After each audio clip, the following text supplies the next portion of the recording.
Aujourd'hui, nous allons vous présenter notre exposé intitulé L'écoute active.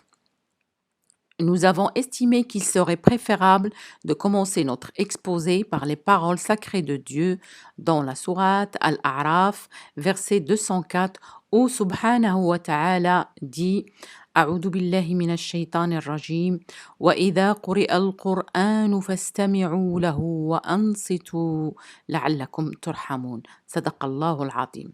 La traduction de ce verset est et quand on récite le Coran, prêtez-lui l'oreille attentivement et observez le silence afin que vous obteniez la miséricorde d'Allah. Pour le sommaire de notre exposé, nous avons choisi en premier lieu de définir l'écoute active, puis citer ses avantages. Ensuite, on va passer aux techniques de sa pratique et enfin mentionner quelques attitudes qui gênent l'écoute active. Et en dernier lieu, la conclusion.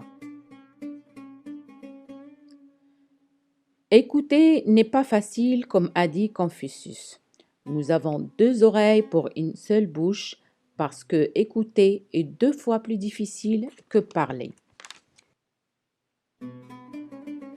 L'écoute active est par définition supérieure à l'écoute passive qui, elle, consiste à entendre les mots sans répondre. C'est une technique de communication qui a été développée par le psychologue américain Carl Rogers. Elle invite celui qui parle à présenter ses vues et garantit que celui qui écoute le comprend. L'écoute active offre plusieurs avantages. Elle vous pousse à rester concentré sur l'interlocuteur. Elle lui montre que vous êtes attentif à ce qu'il dit. Elle réduit les risques d'incompréhension. Elle montre que celui qui écoute a de l'empathie et cherche à comprendre et non à contredire. Elle aide celui qui parle à montrer ses émotions. Pour pratiquer l'écoute active, on doit observer quelques techniques de l'écoute, à commencer par faire silence. Qu'est-ce que ça veut dire faire silence? Faire silence, c'est se taire. Se taire, ne pas parler, laisser son interlocuteur s'exprimer, ne pas l'interrompre. Se taire comme ça pour qu'il puisse nous dire ce qu'il a l'intention de nous dire. Observer le langage corporel. Concernant le langage corporel, c'est-à-dire faire attention à ses gestes, à ses expressions du visage, des mains, donc tout ce qui a rapport avec son corps. Aussi, écouter les émotions, écouter ses émotions. Est-ce qu'il est heureux? Est-ce qu'il est malheureux? Comment il nous parle? Manifester de l'intérêt à ce qu'il nous dit. Bien sûr, si on ne manifeste pas de l'intérêt, ça veut dire que on n'a pas envie d'écouter ce qu'il est en train de nous raconter. Donc, on doit manifester de l'intérêt. Montrer de l'empathie, c'est se mettre à sa place et penser comme il pense ou là à quoi il pense. Rester concentré sur ce qu'il nous dit, bien sûr. Ne pas être distrait par autre chose. C'est-à-dire, si jamais on reçoit un coup de fil et on répond sans bien sûr prendre la permission, sans faire attention à lui, c'est du manque de respect pour lui d'abord parce qu'on était en train de lui parler et d'un coup on fait autre chose. Donc il faut rester concentré, ne pas jouer avec son portable, ne pas parler avec quelqu'un d'autre, ne pas regarder la télé et lui il est en train de nous parler. Donc il faut rester concentré, rester face à lui parler, à écouter ce qu'il nous dit. Questionner. Questionner, ça veut dire poser les bonnes questions là où il faut et quand il le faut. Quand on veut reformuler ce qu'il nous a dit, on montre à notre interlocuteur qu'on l'a écouté et qu'on a compris ses propos. Et synthétiser, c'est faire un petit résumé de tout ce qu'il nous a dit. Comme ça, on lui montre qu'on a compris ce qu'il veut nous passer comme message. On va essayer de détailler quelques-unes de ces techniques et on va commencer par le silence. Il y a une citation d'Hervé Desbois qui dit « Si tu veux apprendre, apprends d'abord à te taire et à observer. Donc, le silence, à quoi il sert? Il est nécessaire pour comprendre ce que notre interlocuteur veut nous passer comme message, pour apprendre quelque chose de lui, pour analyser ce qu'il est en train de dire, ce, pour regarder ses gestes et son émotion, l'écouter aussi, le respecter, tout ça pour lui donner de l'espace.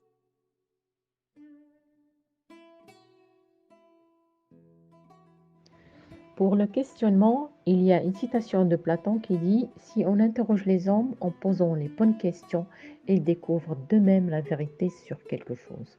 Donc, la manière de poser la question joue sur la réponse. C'est pourquoi il faut poser les bonnes questions. Je vais suivre les techniques de l'écoute active qu'a commencé ma condisciple. Je vais continuer par la reformulation. La reformulation assurera l'émetteur d'avoir été écouté par ce retour du sens. L'émetteur aura à la fois le sentiment d'avoir été compris et pourra repartir dans son propre. Exemple, si j'ai bien compris, arrête-moi si je me trompe. Ainsi selon vous. Il y a aussi le non-verbal. Attitude à adopter. Observez le langage corporel exprimé par les expressions de visage, les gestes, la façon de se tenir. Apprendre à écouter l'émotion et les sentiments véhiculés par l'interlocuteur. Exprimer de l'empathie en essayant de la comprendre, l'écouter, éviter d'avoir des préjugés. Adapter sa posture corporelle pour témoigner de son écoute. D'après Talal Rosen, souvent le langage corporel ne fait comprendre des choses là où la parole échoue. Les attitudes qui gênent l'écoute. Le jugement. Il est important d'être dans un état de non-jugement de ce qui va être dit et d'être capable de recevoir ce que dit l'autre avec une intention bienveillante. Il y a les croyances. Il existe des croyances aidantes qui sont alors des ressources et des croyances limitantes. Il est important pour celui qui écoute de repérer ses croyances limitantes. Repérer les croyances que veut projeter sur l'histoire de l'autre. Il y a l'interprétation. Lors de l'écoute, il est important de prendre conscience que ce que l'on voit, ce que l'on entend et ce que l'on ressent ne constitue qu'une carte de ce qui est vraiment. Parmi les attitudes qui gênent l'écoute, on trouve aussi la généralisation. L'écoute active le met en lien avec la personne dans ici et maintenant. Dans son émotion présente, il ne peut donc pas y avoir écoute active s'il y a généralisation. Il y a aussi le conseil. L'erreur à ne pas commettre est de vouloir conseiller la personne qui souffre. Ce faisant, l'écoutant n'est plus dans son rôle de prodiguer une écoute. S'il conseille, même avec la meilleure volonté du monde, il est passé par une phase de jugement et de croyance et d'interprétation. Il y a aussi la distraction.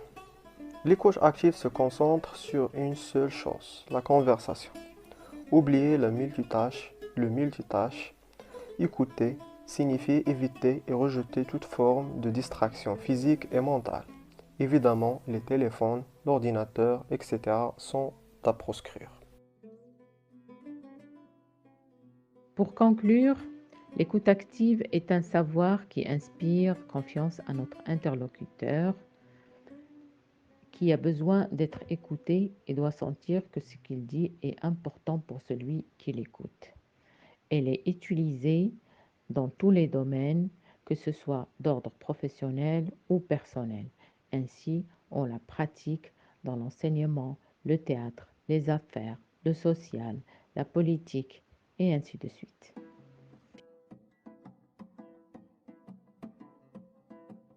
Nous vous remercions pour votre attention et pour votre écoute.